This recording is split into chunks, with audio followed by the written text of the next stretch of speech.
नमस्कार, welcome back. आप सभी का एक बार फिर से स्वागत है अपनी इस ऑनलाइन क्लास में।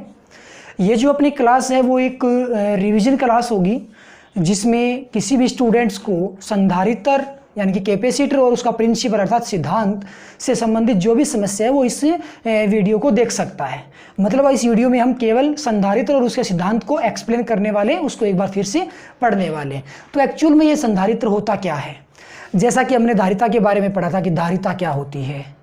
धारिता एक्चुअली में हमने किसे कहा था कि किसी चालक पदार्थ के द्वारा जो भी आवेश ग्रहण किया जाएगा उस आवेश को ग्रहण करने की जो क्षमता होगी वही उसकी धारिता बन जाएगी। यानी कि कुल मिलाकर के सिंपल से शब्दों में आप ये समझ सकते हो कि कोई भी चालक पदार्थ है वो कितना आवेश ग्रहण कर लेगा वही उसकी धारिता बन जाएगी।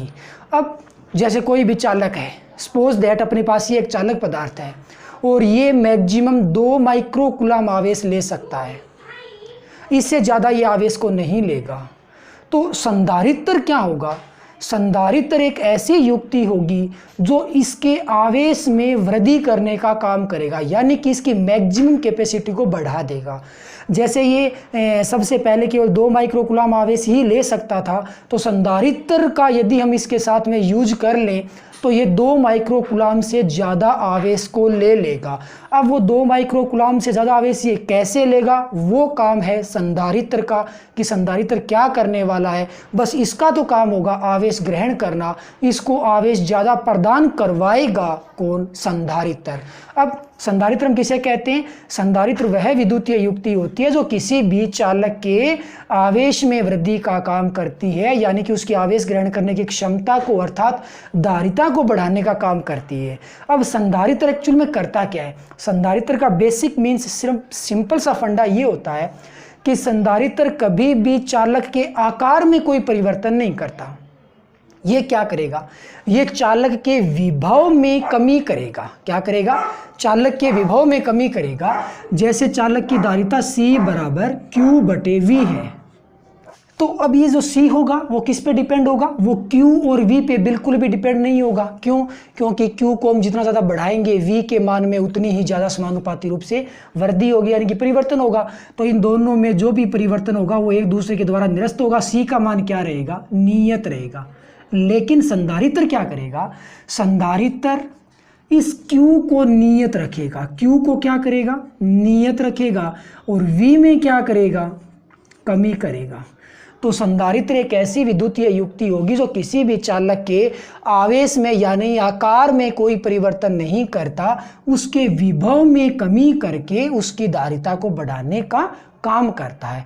अब संधारित्र एक्चुअल में काम करता कैसे है? सिद्धांत क्या हो गया?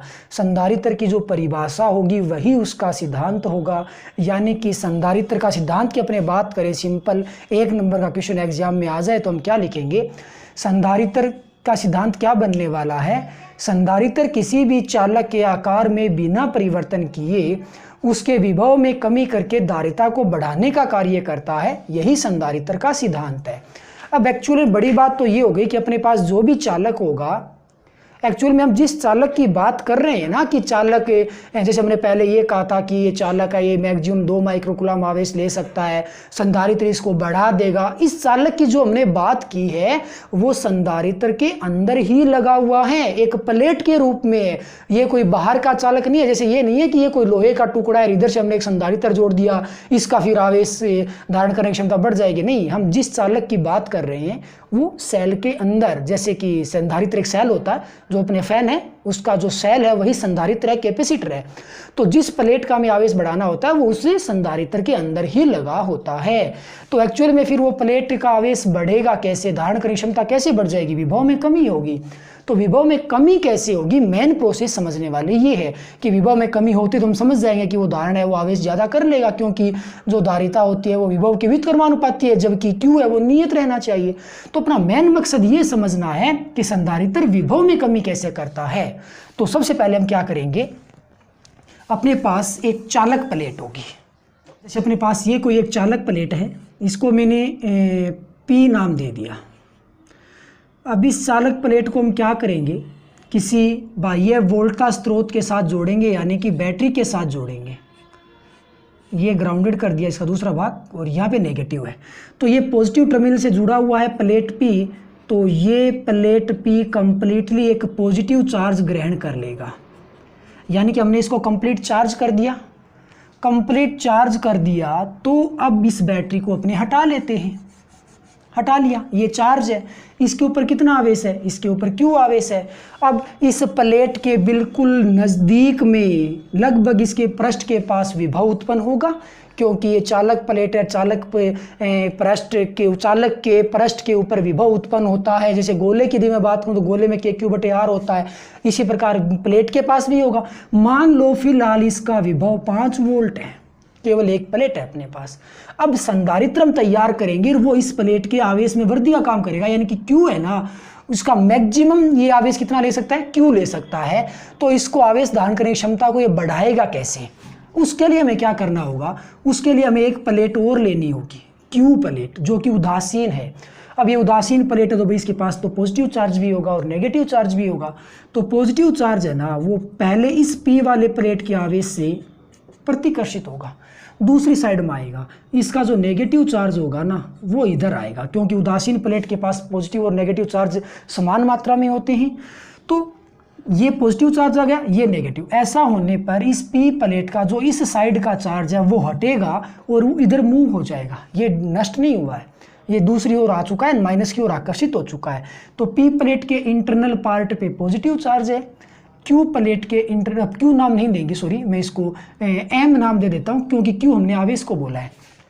तो M प्लेट के इंटरनल पार्ट पे नेगेटिव चार्ज है।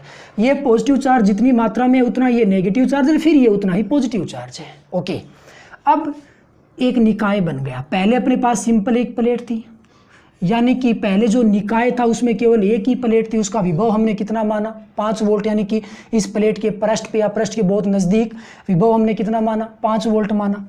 अब इस निकाय में 3 आवेश आ गए, ये पॉजिटिव, ये नेगेटिव और ये पॉजिटिव। ये दो नेगेटिव और पॉजिटिव चार्ज हैं, इनके बीच में थोड़ी बहुत दूरी है। कितनी दूरी है, अब जैसे अपने पास ये कोई प्लेट है, तो प्लेट के इस साइड में नेगेटिव है और इस साइड में पॉजिटिव है, तो दोनों आवेशों के बीच में दूरी उतनी ही है जितनी इस प्लेट की मोटाई है, यानी कि प्लेट की मोटाई के तुल्य नेगेटिव और पॉजिटिव चार्ज के बीच में डिस्टेंस है।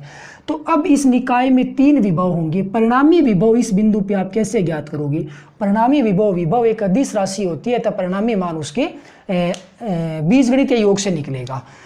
तो भाई इस नेगेटिव चार्ज के कारण इस पॉइंट पे विभव, नेगेटिव के कारण नेगेटिव विभव होगा, मान लो जी -3 वोल्ट है। पॉजिटिव चार्ज के कारण भी इसी बिंदु पे विभव दोबारा उत्पन्न होगा। पॉजिटिव के कारण विभव मान लो जी पॉजिटिव होगा, लेकिन मान लो 2 वोल्ट है और ये पहले से धनात्मक चार्ज था, इसके कारण विभव अपने पहले से ही माना हुआ है 5 वोल्ट, जो कि पहले से तय है। तो कुल मिलाकर के इस पॉइंट पर अब कुल कितना विभव बनेगा, 5 + 2 7 -3, परिणामी विभव कितना आ गया, परिणामी विभव इस पॉइंट पे आ गया जी 4 वोल्ट। कितना वोल्ट आ गया, 4 वोल्ट आ गया। निकाय का परिणामी विभव 5 + 2 7 -3, 4 बचा। ओके, अब क्या हो गया कि ये जो M प्लेट है, जो उदासीन प्लेट थी, उदासीन प्लेट के बाहरी भाग को हमें ग्राउंडेड करना होता है, भू संपर्कित करना होता है। तो जैसे अपने पास ये P प्लेट थी, इसके इंटरनल पार्ट पे इस प्रकार से अपने पॉजिटिव चार्ज है, इसी प्रकार से ये अपने M प्लेट थी, तो इस चार्ज इस इंटरनल पार्ट पे अपने पास नेगेटिव चार्ज हो गया। बाहर ये जो पॉजिटिव चार्ज है, इस बाहरी भाग को हमने ग्राउंडेड किया। तो यदि अपने इस बाहरी भाग को ग्राउंडेड कर देते हैं तो इस ग्राउंड से इलेक्ट्रॉन निकलेंगे और बाहरी भाग पे जो भी पॉजिटिव चार्ज है उसको नष्ट कर देंगे। यानी कि ग्राउंड से इलेक्ट्रॉन तब तक निकलते जाएंगे जब तक कंप्लीट पॉजिटिव चार्ज है वो नष्ट नहीं हो जाता, उदासीन नहीं हो जाता। जब ये कंप्लीटली पॉजिटिव चार्ज उदासीन हो जाएगा M प्लेट का, उसके पश्चात ये इलेक्ट्रॉन निकलना बंद कर देंगे। क्यों? क्योंकि प्लेट के पास नेगेटिव चार्ज बचेगा, अब वो इलेक्ट्रॉन को ग्रहण करने से रोकेगा। तो अब निकाय में केवल और केवल कितने चार्ज बचे, 2 चार्ज बचे। एक तो बचा P प्लेट का पॉजिटिव और एक बचा M प्लेट का नेगेटिव। ये जो आपको व्यवस्था नज़र आ रही है, ये व्यवस्था संधारित्र होता है, कैपेसिटर होता है। इसको अपने क्या कहने वाले हैं, संधारित्र यानी कि कैपेसिटर कहने वाले हैं।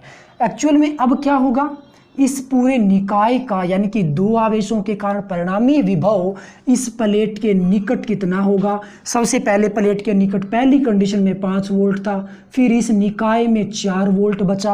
अब कितना बचेगा, तो भाई इस पॉजिटिव चार्ज के कारण हमने विभव माना था 5 वोल्ट, नेगेटिव के कारण हमने विभव माना था -3 वोल्ट।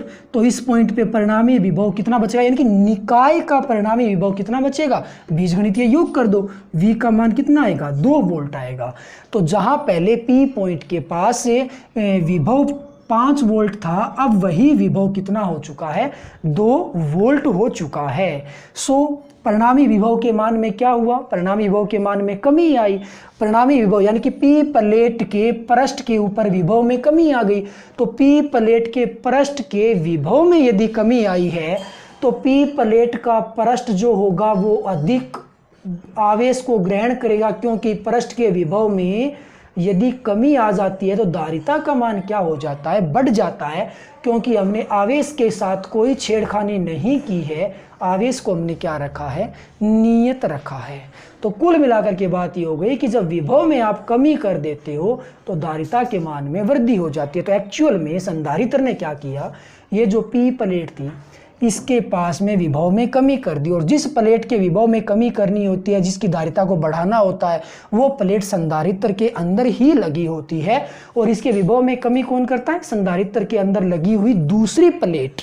अब एक्चुअली पहले तो ये सिंपल एक प्लेट थी, लेकिन आप एक उदासीन प्लेट और लेके आ गए तो इस कंप्लीट स्ट्रक्चर को संधारित्र नाम दे दिया गया है।